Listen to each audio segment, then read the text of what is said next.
क्या पाकिस्तान की स्थिति फिलहाल इंटरनेशनल प्लेटफॉर्म पर भारत से मजबूत हो रही है? मैं कहता हूं कि नरेंद्र मोदी मूर्ख है। पड़ोस इतना कैसे गड़बड़ हो गया हमारा?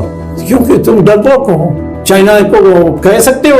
लाल आंखें तो दिखाई रहे थे। लाल आंख दिखाया किसको? तुम्हें दिखाया, अखबार वालों को दिखाया। वहां से क्यों नहीं आपत्ति आती है? वहां क्या लालच? क्योंकि ये इसके बारे में उनके पास इतनी बड़ी दस्तावेज है। न गए ऐशो आराम के लिए, जिसका बंदोबस्त जयशंकर ने किया। हाँ, गुजरात के मुख्यमंत्री प्रधानमंत्री बनते हैं, हाँ, जयशंकर को विदेश मंत्री बनाते हैं, तो ऐशो आराम की वजह से? ये तो सीधा आरोप क्या है? मैं सब जगह कहता हूं तुम लोग। दोस्तों, जिन मोदी के लिए कहा जाता था कि उनके एक फोन पर, जस्ट वन कॉल, यूक्रेन और रूस का युद्ध रुक सकता है, जो मोदी दुनिया के सबसे लोकप्रिय नेता हैं, और चाहे रूस हो, चीन हो, अमेरिका हो, कोई भी ताकत हो, मोदी की बात सुनती है, मोदी की आवाज सुनती है। आखिर वो मोदी ईरान और इजराइल के इस युद्ध में, इस 12 दिन के युद्ध में इतना खामोश क्यों रहे? अब ये बात मैं इसलिए कह रहा हूं कि जब ये युद्ध शुरू हुआ और इजराइल ने ईरान पर हमला बोला, उसके military commanders, top military leadership ढेर कर दी, उसके न्यूक्लियर साइंटिस्ट मार दिए, तो भी भारत चुप था, मोदी जी चुप थे। और जब युद्ध विराम हुआ अमेरिका और रूस के इशारे पर, उस वक्त भी मोदी जी ने एक लफ्ज नहीं कहा, तब भी मोदी जी खामोश रहे। अब सवाल यह है कि ये जो रहस्यमय खामोशी है मोदी जी की, प्रधानमंत्री की, सरकार की, हमारे मुल्क की, इसके पीछे वजह क्या है? क्या कोई प्रेशर है हमारे मुल्क पर, दुनिया के सबसे बड़े लोकतंत्र पर, जहां सबसे बड़ी आबादी रहती है? अमेरिकी राष्ट्रपति डोनाल्ड ट्रंप ने भले ही पाकिस्तान के आर्मी चीफ आसिम मुनीर को अपने साथ लंच करा लिया हो, लेकिन अब वही पाकिस्तान ट्रंप का बीपी बढ़ा रहा है। अमेरिकी खुफिया एजेंसी की रिपोर्ट में जो सामने आया है, उससे अमेरिका की चिंता बढ़ गई है। दरअसल रिपोर्ट्स में खुलासा हुआ है कि पाकिस्तान एक ऐसी इंटरकॉन्टिनेंटल बैलिस्टिक मिसाइल यानी आईसीबीएम विकसित कर रहा है जो अमेरिका तक मार कर पाएगी। और दोस्तों, ये कोई ऐसी वैसी 5,500-6,000 किलोमीटर के आईसीबीएम ही नहीं, बल्कि इस प्रकार के लॉन्ग रेंज बैलिस्टिक मिसाइल्स को डेवलप कर रहा है जो अमेरिका तक स्पेसिफिकली हिट कर सके। क्या पाकिस्तान अब अमेरिका को भी परमाणु निशाने पर लेना चाहता है? क्या भारत की जवाबी रणनीति के बाद पाकिस्तान की दिशा बदल गई है? क्या चीन की छत्रछाया में अब अमेरिका भी बन गया है पाक का टारगेट? वही अमेरिका जो बड़ी लल्लो चप्पो करता था और ऐसा पाकिस्तान और वैसा पाकिस्तान, ये वो अचानक कि पाकिस्तान एक इंटरकॉन्टिनेंटल बैलिस्टिक मिसाइल बना रहा है। तो दोस्तों, जो देश सिलाई की मशीन नहीं बना पाता, वो इंटरकॉन्टिनेंटल बैलिस्टिक मिसाइल कैसे बनाएगा?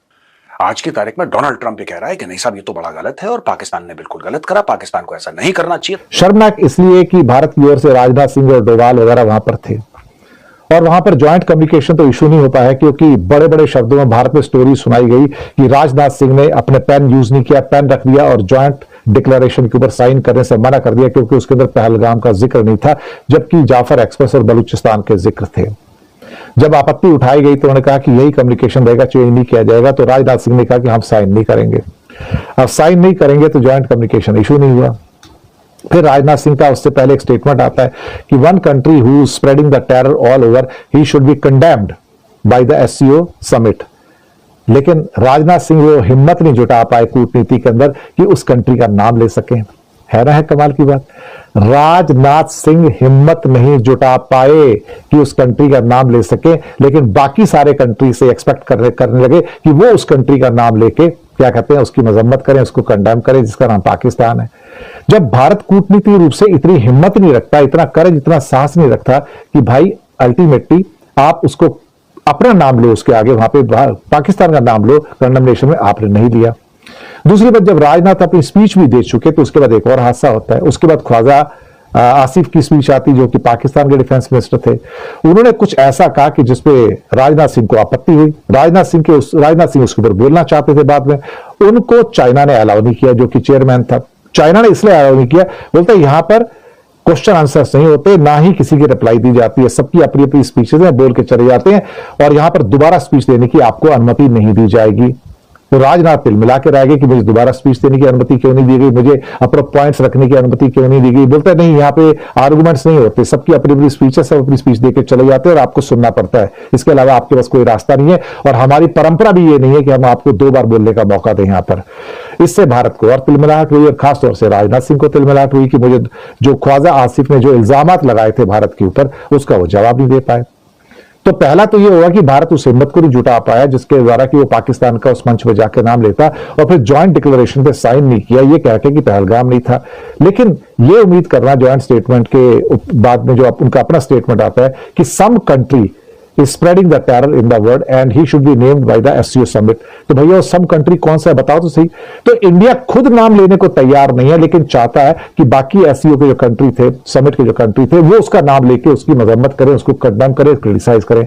अगर भारत के अंदर ये हिम्मत नहीं है, अगर भारत की सरकार में यह हिम्मत नहीं है कि SCO के मंच पर अंतरराष्ट्रीय समिट के अंदर पाकिस्तान का नाम ले, तो फिर उसे इस बात की उम्मीद भी नहीं करनी चाहिए कि कोई उनको सपोर्ट करेगा। इसलिए अंतरराष्ट्रीय क्षेत्रों के अंदर हम आइसोलेटेड है और हमें कोई सपोर्ट नहीं करता है। अभी तो यहां पर हुआ है, कल को यही सीन आपका रियो ब्राजील के अंदर होगा जहां समिट आ रहा ब्रिक्स का 6 और 7 जुलाई को, वहां भी ये नजारा होगा। अगर आप पाकिस्तान का नाम लेने में असमर्थ हैं, पाकिस्तान का नाम लेने में अगर आपकी जुबान कांप रही है, तो SCO समिट में मत जाओ, बल्कि किसी भी समिट में जाना छोड़ दो। अगर आप उसका नाम लेके मजम्मत नहीं कर सकते तो छोड़ दो, फिर आप इंडिया में आके वापस चुनावी भाषण दो और वहां पाकिस्तान को गालियां देते रहो, वो चलेगा। लेकिन इंटरनेशनल मंचों के ऊपर आपकी टांगे कांप रही हैं राजनाथ सिंह जी, और आप पाकिस्तान का नाम नहीं ले रहे हैं, और ये मोदी की इंस्ट्रक्शन देगा कि पाकिस्तान का नाम नहीं लेना है। और वैसे भी इंडिया में भी कई स्पीचेस के अंदर मोदी पाकिस्तान का नाम नहीं लेते। एक हमारे पड़ोसी राष्ट्र, एक हमारे जो एक ऐसा राष्ट्र जिसके साथ हमारी बनती नहीं है,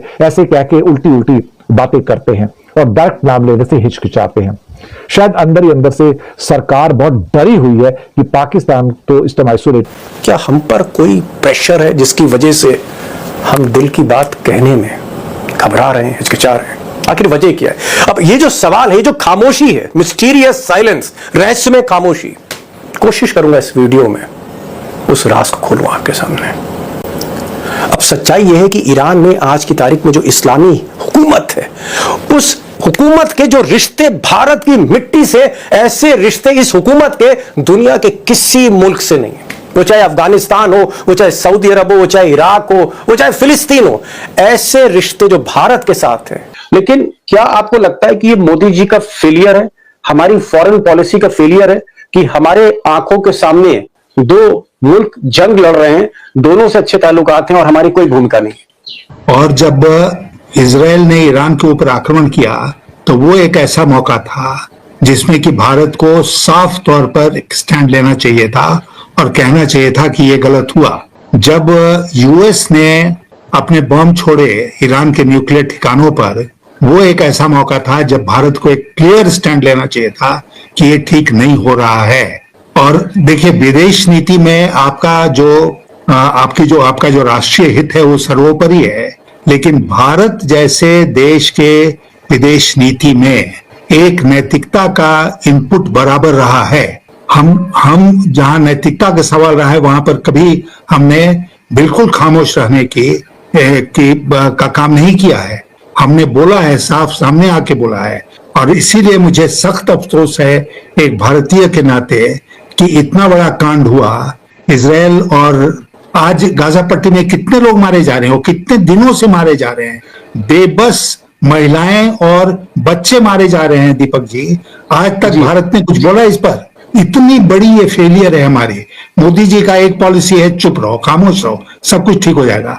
सब कुछ गड़बड़ हो गया उसी खामोशी के चलते। हमको स्टैंड लेना चाहिए था जब इजराइल ने हमला किया ईरान के ऊपर। हमको स्टैंड लेना चाहिए था जब अमेरिका ने क्लियरली हमला किया ईरान के परमाणु ठिकानों पर, लेकिन हम खामोश रहे। क्यों खामोश रहे? क्योंकि हम क्या इजराइल और यूएस से डरते हैं? क्या डर गए हम? क्यों खामोश रहे?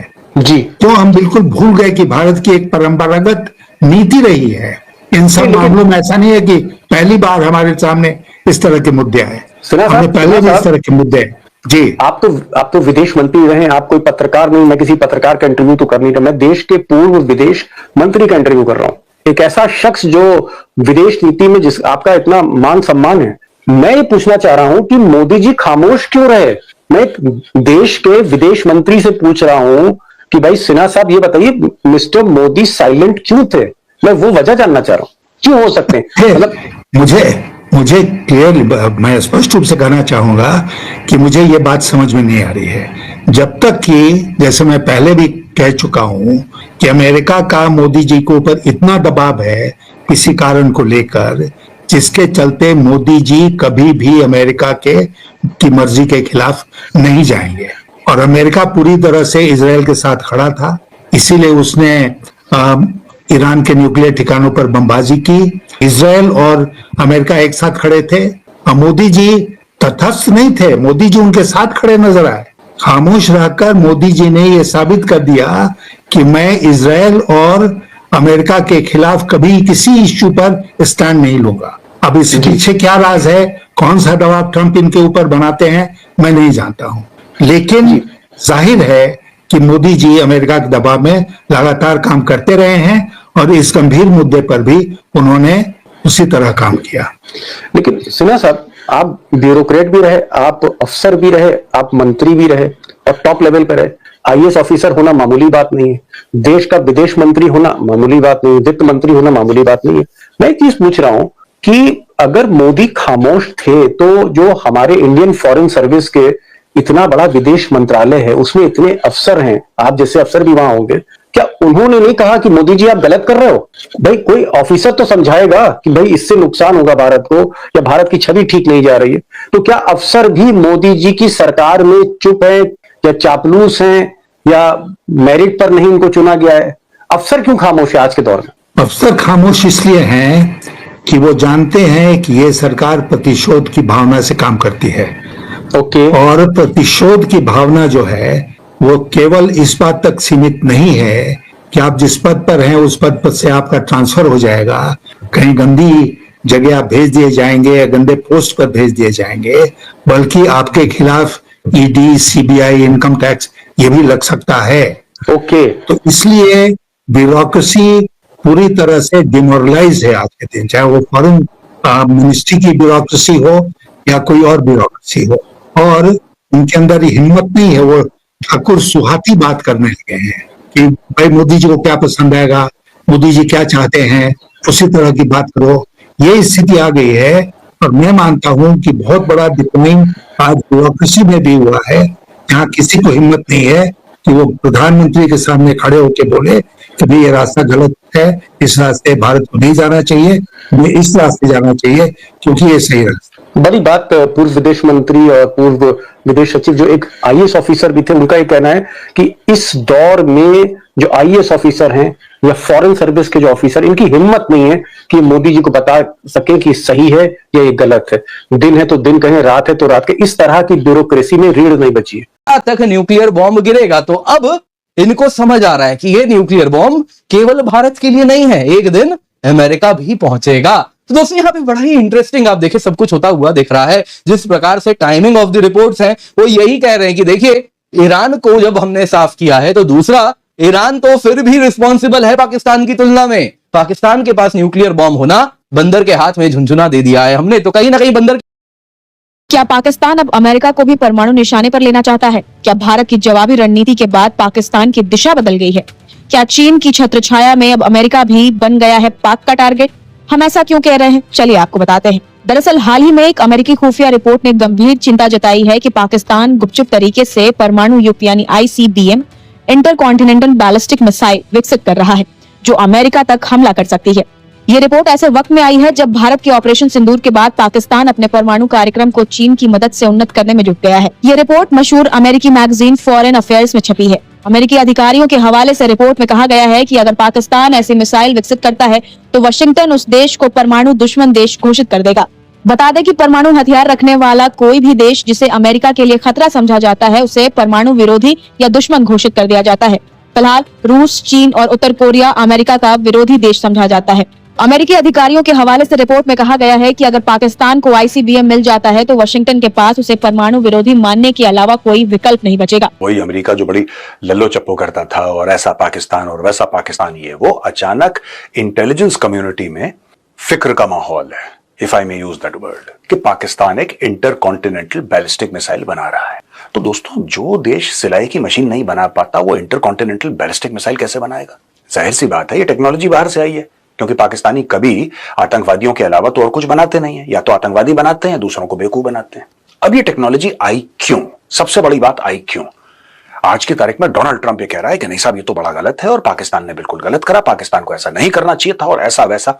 इंटेलिजेंस कम्युनिटी जो यूएस की वो ये कह रही है कि अगर पाकिस्तान बनाता है इंटरकॉन्टिनेंटल बैलिस्टिक मिसाइल या उस रास्ते पर भी चलता है तो हम ये मानेंगे, we will believe that Pakistan is a nuclear adversary.